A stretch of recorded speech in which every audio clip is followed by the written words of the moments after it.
Por gentileza, vocês três que estão aqui e ouvem esse encerramento dessa sessão, qual foi a realidade de tudo isso ter se acabado dessa forma? A última sessão... Se acabou simplesmente, Francisco, em geral, de toda a imprensa, se acabou simplesmente porque o presidente da Câmara, o senhor Tito França, atropelou o regimento interno, atropelou a lei orgânica e a gente vai abrir um processo administrativo contra ele porque ele tem que respeitar o plenário da Câmara. Ele simplesmente desmoralizou todos os vereadores, querendo ditar e atropelar o regimento interno e a lei orgânica do município, que é quem rege todo o nosso município.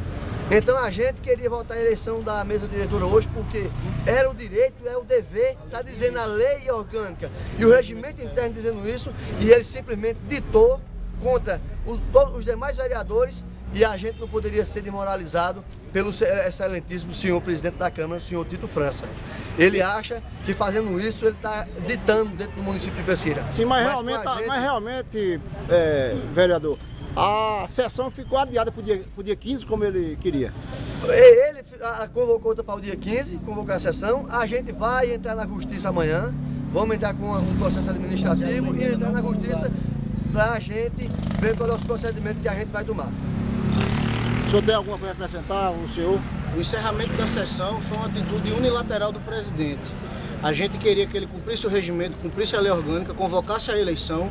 Tinha projetos de importância para a cidade de Pesqueira, projetos relacionados à Zona Azul, projetos do Bombeiro, com relação ao recolhimento do IPZEMP. Ele atropelando o regimento, atropelando a lei orgânica, se baseando numa emenda que não foi promulgada na época que ela foi aprovada. Ele se baseou num objeto legal nulo para ganhar tempo na eleição de mesa diretora, prejudicando assim toda a votação de todos os projetos importantes para a Pesqueira que iriam tramitar hoje nessa Casa Legislativa. Só um detalhe, o que ganha um presidente em ganhar tempo? Aí você tem que perguntar para ele. Valeu.